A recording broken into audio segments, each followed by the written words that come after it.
L'Europe conserve la mémoire de l'Andalousie musulmane, mais elle oublie que l'islam a aussi rayonné plus de 4 siècles en Sicile. Les musulmans ont marqué la culture locale, édifié des trésors d'architecture, contribué à l'essor de l'agriculture et de la science.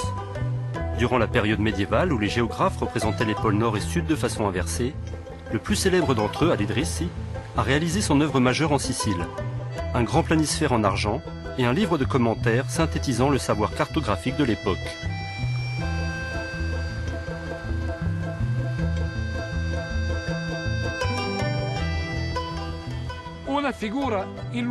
Une figure éminente de la culture arabe en Sicile est sans aucun doute Al-Idrissi. Je le considère comme le père de la cartographie moderne. En effet, il a travaillé toute sa vie à Palerme parce qu'il a été invité, très jeune, par le roi Roger II de Hauteville, le premier roi normand de Sicile, couronné en 1130. Il a été invité et il a travaillé toute sa vie en Sicile.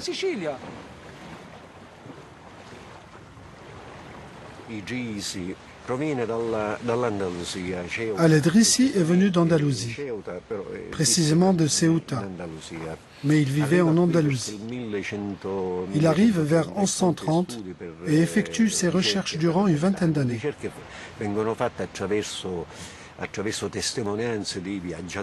Ces travaux sont effectués à partir de témoignages de voyageurs, à travers les récits de gens qui se sont rendus dans différents pays. Et il recueille ainsi tout ce matériel durant de nombreuses années. Par conséquent, le travail d'Al-Idrissi n'était pas cantonné à la Sicile. L'œuvre voulue par le roi Roger concernait en fait le monde entier. Al-Idrissi illustre la richesse de la production intellectuelle des musulmans de Sicile, mais il n'est pas le seul. La poésie arabe atteint son apogée dans l'île avec des poètes comme Ibn Rashid et Ibn Hamdis. Ce dernier consacrera des milliers de vers à la Sicile après son expulsion à la fin du XIIe siècle. Les travaux de lexicographie et de grammaire de linguistes comme Al-Makki, Ibn al-Qatta ou encore Ibn al-Bir feront longtemps référence. La Sicile a aussi donné naissance à Jawhar al-Sikili.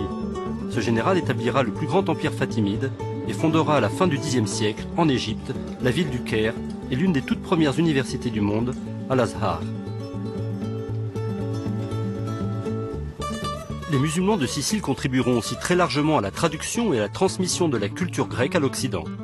La riche histoire de la Sicile musulmane commence en fait en 827, lorsque les premiers d'entre eux venus de Kairouan débarquent à Mazara del Vallo, à l'extrême sud-ouest de l'île. Les musulmans s'installent dans une Sicile qui est byzantine. Et il faut se rappeler de ce qu'est Byzance. Parce que Byzance est à l'époque un empire très puissant, au 6e, 7e et 8e siècle, avec probablement l'une des armées les plus redoutables au monde. Mais chez nous, en Italie méridionale, chez nous, en Sicile, ils se sont surtout installés pour des raisons fiscales. Ils ne sont pas intéressés par le développement de nos terres. Ils veulent juste qu'on leur verse des impôts. C'est pour cela qu'on ne peut pas parler de conquête. Au départ, les musulmans qui arrivent ici n'ont pas l'intention de s'installer. Ils effectuent essentiellement des razzias. Mais comprenant petit à petit qu'il n'y a pas d'hostilité majeure à leur encontre, alors ils s'installent.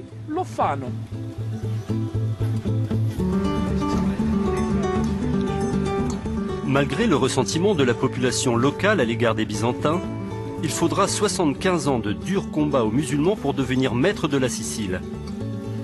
Palerme, prise dès 831, devient leur capitale et connaît un rapide essor économique.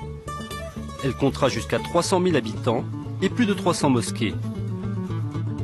De nombreuses autres sont construites dans toute l'île, mais il n'en subsiste aujourd'hui qu'un seul vestige, découvert dans le site archéologique de Segesta, à l'ouest de la Sicile. Quant à la population musulmane, elle est à l'époque très hétérogène.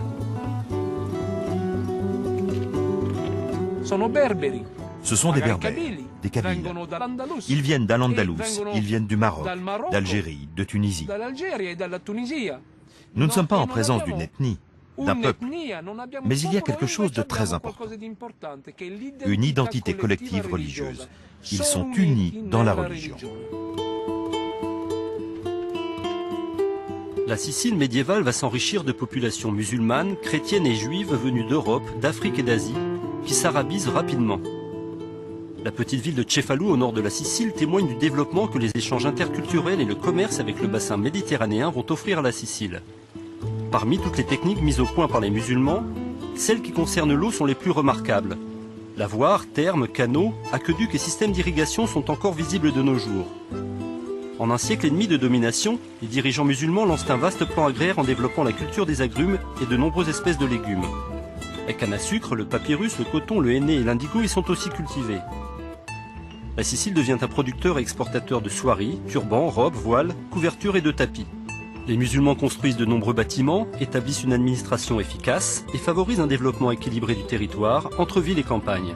Mais malgré le faste de cette période, des dissensions internes mettent fin à la domination musulmane et en 1091, la Sicile passe aux mains des Normands. La seconde période d'unité pour les musulmans a lieu sous la domination normande, lorsqu'ils retrouvent une identité dans cette société. Et ce sera la deuxième époque du monde musulman en Sicile. Un monde capable d'échanger avec les Normands, au point de marquer cette société par un dialogue interculturel dont ne sont pas exclus les Juifs, encore très nombreux à l'époque.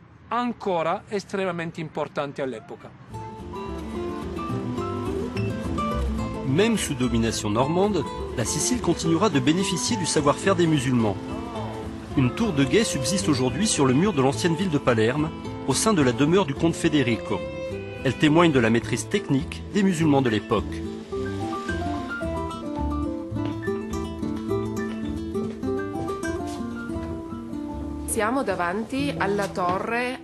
Nous sommes devant la tour arabo-normande,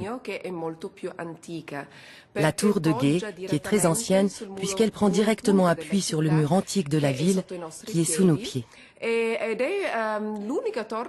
C'est l'unique tour qui existe encore de cette période.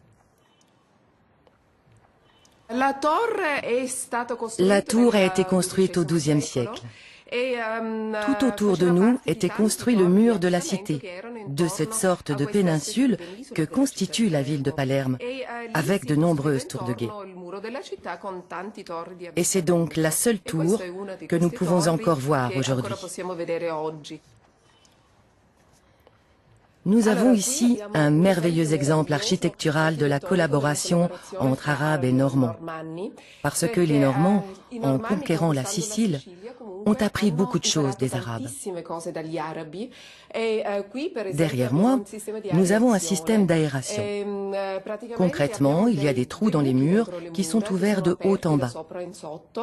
En général, au-dessous, il y avait de l'eau et l'air chaud pouvait monter, sortir par le haut.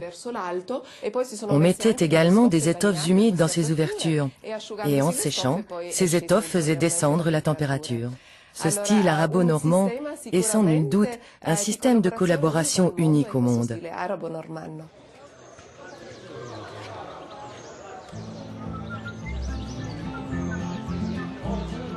L'arrière-pays témoigne encore de la richesse de la présence musulmane. Les techniques développées trouvaient leur application dans toute la Sicile. Le petit village de Cefaladiana au nord de l'île possède l'unique exemple de thermes du Xe siècle. Des bains d'eau chaude qui ont fonctionné depuis l'époque de l'émirat arabe de Sicile jusqu'à une période toute récente.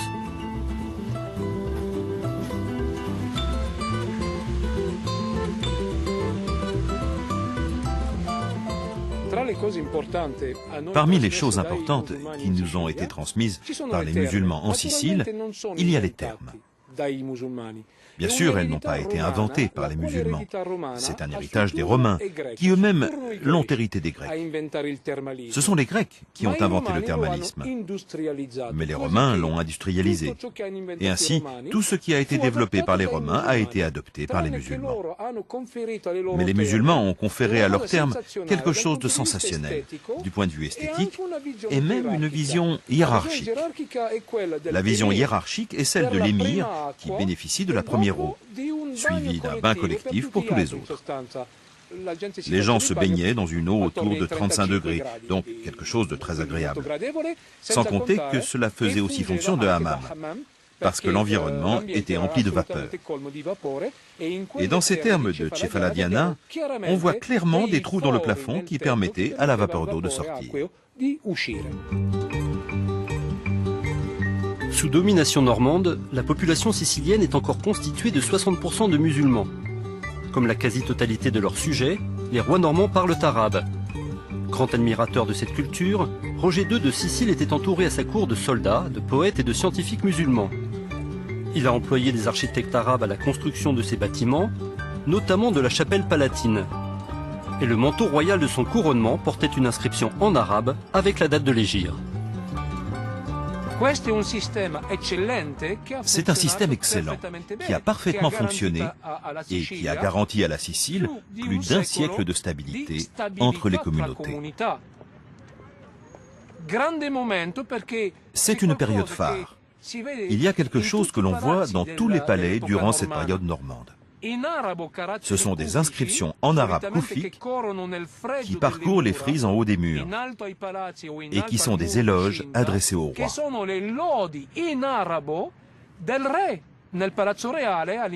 À l'entrée de la chapelle palatine, au palais royal, une inscription sur le piédestal d'une clepsydre, une horloge à eau, souhaite au roi, en arabe, en grec et en latin, de vivre pour l'éternité, parce que sa prévoyance, sa bonne gouvernance en font quelqu'un de reconnu, aussi bien par les Normands que par les musulmans eux-mêmes et par les Juifs. Autre fait remarquable, nous avons la mémoire écrite d'un tremblement de terre. Et dans le palais royal, c'est la panique. Les gens sont épouvantés. Et la réaction des musulmans, les domestiques du roi normand, est immédiatement de s'agenouiller pour la prière. Et bien sûr, ils prient Allah. Le roi sort de ses appartements et il trouve ses domestiques au sol qui, naturellement, se lèvent, par respect pour lui. Le roi dit alors, « Non, je vous en prie, continuez d'invoquer Dieu. Ce n'est pas un problème que vous priez. Nous implorons le même Dieu. Priez donc. » À Palerme, la mosquée côtoie la synagogue. De nombreux chrétiens s'habillent à l'orientale et l'arabe est encore leur langue maternelle. Comme dans les palais d'Orient, la résidence d'été du roi normand, la Ziza, est rafraîchie par les fontaines et de petits canaux. La monnaie des rois normands est toujours frappée en arabe et est datée d'après l'hégire. Les registres de la cour royale sont rédigés en arabe. Le droit normand s'inspire largement de la loi islamique et l'élite de l'administration est pour l'essentiel composée de musulmans. La cathédrale de Palerme verra le jour au XIIe siècle sur l'emplacement de la grande mosquée du Vendredi, fondée 3 siècles plus tôt. À l'entrée, un cartouche en arabe rappelle la coexistence pacifique des 3 religions monothéistes. Mais sous la pression de l'expansion de l'église de Rome, le roi Frédéric II met brutalement fin à cette période fructueuse en expulsant les musulmans au début du XIIIe siècle. Questo allontanamento degli arabi anche dalle varie cariche, perché gran parte delle cariche pubbliche anche sotto Sous les rois normands, une grande partie des responsabilités publiques était assurée par des musulmans. On ne faisait pas de distinction. Mais ensuite, on assiste progressivement à ce que l'on appelle la chasse à l'arabe. La tentative de se débarrasser des Arabes, une situation qui culmine avec Frédéric II. Di allontanare gli arabi e il culmine si raggiunge con Federico II.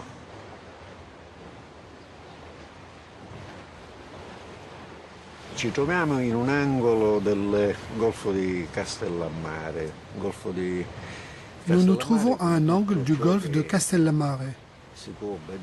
Et tout ce que l'on voit autour de nous évoque le souvenir de l'époque arabo-musulmane en Sicile.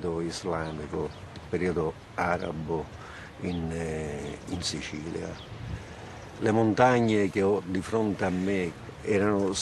montagnes qui se trouvent en face de moi abritaient des cités aujourd'hui détruites comme Cinisi, une des places fortes de la résistance arabe. Il existe une nouvelle ville de Cinisi qui a été créée à un autre endroit. Cinisi a été détruite à l'époque de Frédéric II. À partir du XIIIe siècle, l'Église n'aura de cesse d'éliminer les traces de la présence musulmane en Sicile et de gommer toutes les références à une coexistence pacifique et féconde entre religions. Peu à peu, la mémoire de cette période sera éclipsée et réécrite à la seule gloire d'un christianisme tout-puissant.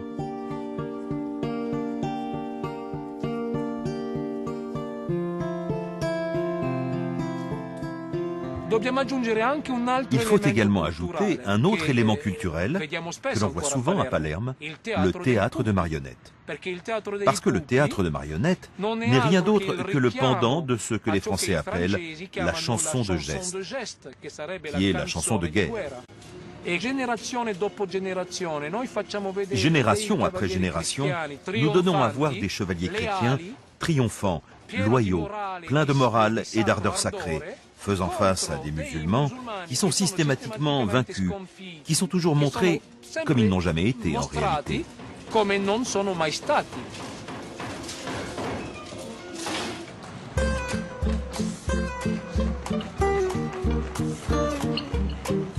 Vincenzo Argento est le dernier fabricant de marionnettes de Palerme. Il perpétue cette tradition du théâtre populaire qui a véhiculé durant des siècles la mémoire imaginaire de la Sicile médiévale.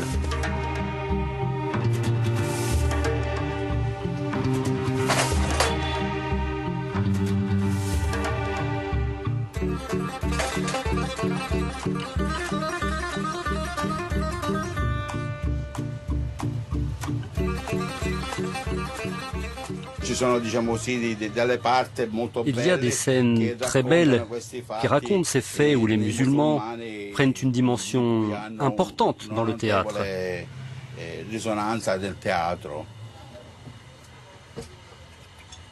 Je les vends aussi en fonction du costume qu'ils portent. Je m'inspire de ce que décrit le livre pour le théâtre, ce que le personnage doit faire, comment il doit être réalisé, ou quel emblème il doit porter. Toutes ces choses que l'on doit respecter pour être fidèle au personnage.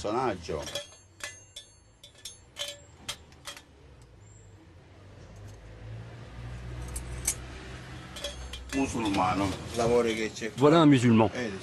Vous voyez le travail qu'il y a ici. Il porte la demi-lune et l'étoile. Il porte son emblème. Et même le cimeterre.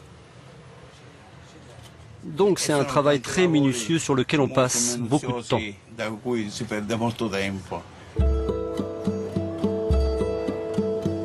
La mémoire de la Sicile musulmane s'est transmise à travers les siècles, souvent à l'insu des habitants. Plusieurs des plus importants marchés de Palerme ont été créés par les musulmans du Moyen-Âge. On y retrouve encore aujourd'hui de nombreux produits venus à l'époque médiévale, d'Irak, d'Iran, ou même des régions islamisées de l'Inde ou de la Chine.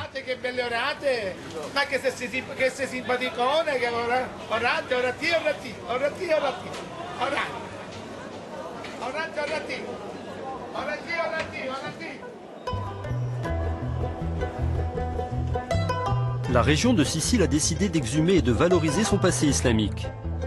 Située sur les hauteurs de Palerme, la cathédrale de Monréal a notamment été construite par des architectes et artisans musulmans sous le règne de Guillaume II. Cesare est chargé de restaurer les mosaïques du sol, réalisées au Moyen-Âge par des artisans venus d'Asie centrale. C'est en méditant sur ces formes géométriques qu'il s'est converti à l'islam il y a 8 ans.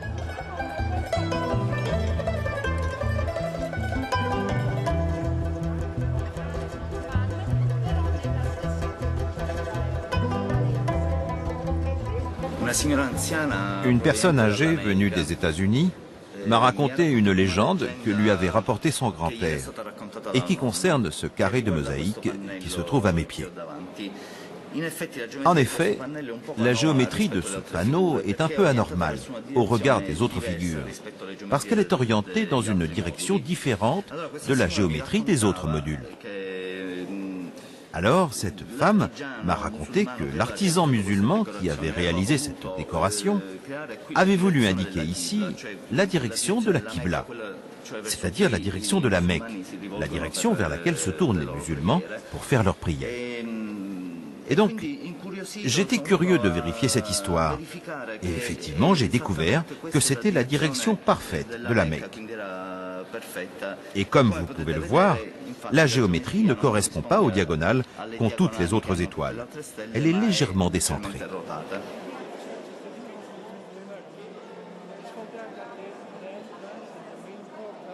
Il est intéressant de ressentir le lien qui existe entre l'histoire médiévale de la Sicile, c'est-à-dire entre la période où la Sicile était Dar al-Islam, une terre musulmane, et la conversion de nombreux Italiens à l'islam.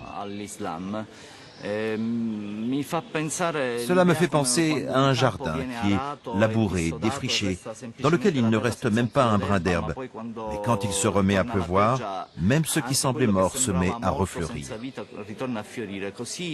Ainsi, ces graines que l'islam avait laissées dans cette terre au XIIe siècle émergent à nouveau, comme si la Sicile avait été un lieu où les différents aspects de la spiritualité universelle pouvaient coexister en harmonie, avec intelligence, avec créativité.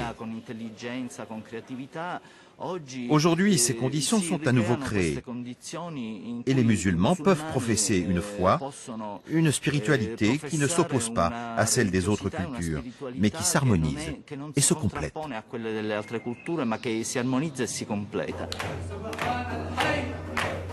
Alessandra a découvert l'islam dans sa terre natale de Sicile à travers la musique et le chant sacré.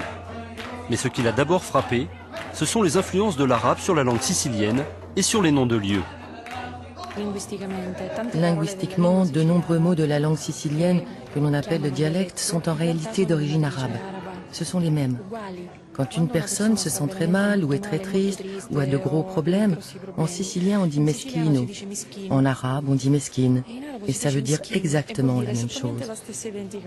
Ou bien les sacs de femmes en paille, les sacs très simples avec des anses s'appellent kofa en arabe, et on les appelle aussi kofa en sicilien. Il y a également beaucoup de termes liés au système de mesure de la terre, de noms de communes, comme par exemple Caltanissetta, qui vient de Calatnissa, ce qui signifie porte des femmes. Et beaucoup de villages ont ce préfixe. Tanti paesini in Sicilia hanno questo prefisso.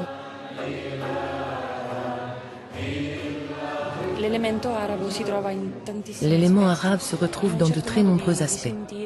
Dans une certaine manière de ressentir les atmosphères, les perceptions, les émotions, et dans une certaine modalité du chant.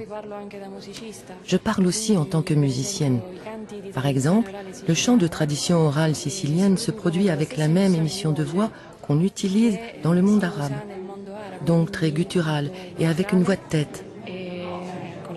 Et c'est un chant extrêmement riche, très structuré. C'est une ligne continue dans le temps.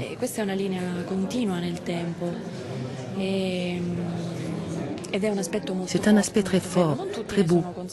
Tout le monde n'en est pas conscient, mais en l'étudiant de l'intérieur, en étudiant la musique, cela devient un fait vraiment très évident.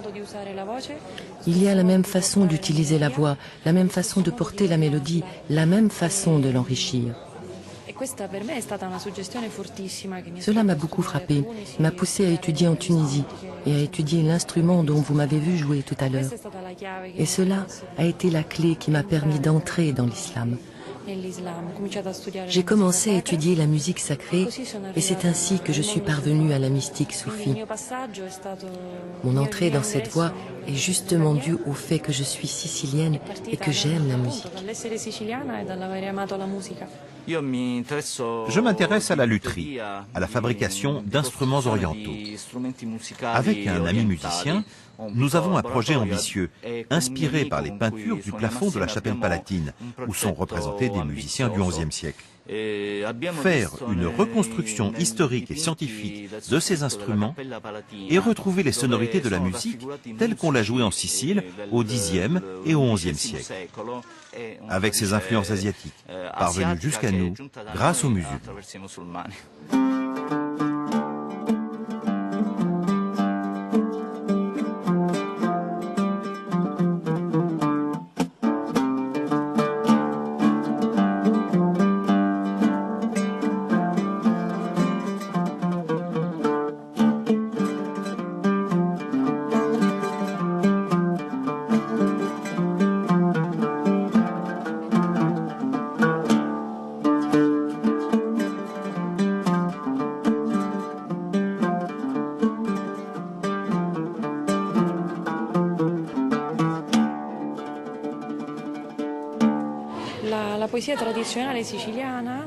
La poésie traditionnelle sicilienne a une métrique propre qui est le sonnet, composé de vers à mètre syllabique. Mais c'est vrai qu'il y a une continuité avec la poésie traditionnelle médiévale arabe, comme les muasharat, qui étaient des formes métriques musicales, ou que ce soit dans les formes populaires, comme les munajal.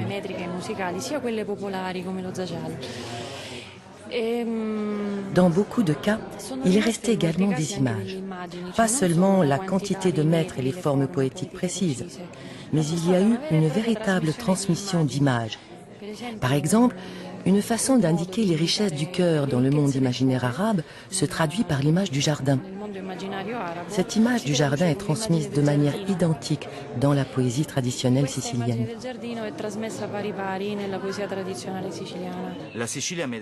La Sicile médiévale a été un exemple très éclairant sur la façon dont des cultures et des religions diverses, des langues différentes, des traditions culturelles distinctes pouvaient vivre ensemble. Pas seulement en paix, mais en mettant ensemble leurs forces créatives pour générer quelque chose de nouveau à partir de toute cette richesse. Aujourd'hui, nous avons la même perspective. À Palerme vivent ensemble de nombreuses ethnies et des musulmans d'origines diverses. Des Bangladais, des Pakistanais, qu'ils soient sunnites ou chiites, des communautés soufis, ou des musulmans qui se retrouvent davantage dans une pratique traditionnelle. Cette année, par exemple, nous avons tous fêté ensemble le Maoulid, la naissance du prophète Mohammed, et entonné des chants de dévotion dédiés à la famille d'Ali, avec nos frères sunnites. Tout cela en parfaite harmonie. Et ce qui est important, c'est que les chrétiens étaient aussi invités à cette fête, ainsi que des Tamouls hindouistes. Il y avait également des bouddhistes zen. On a célébré la fête tous ensemble, parce que le divin, Allah, n'est pas seulement le Dieu des musulmans, mais c'est le Dieu de l'univers et de tous les êtres humains. Et le Dieu de tous les êtres humains ne peut qu'inspirer un vivre ensemble de paix, d'amour et de fraternité.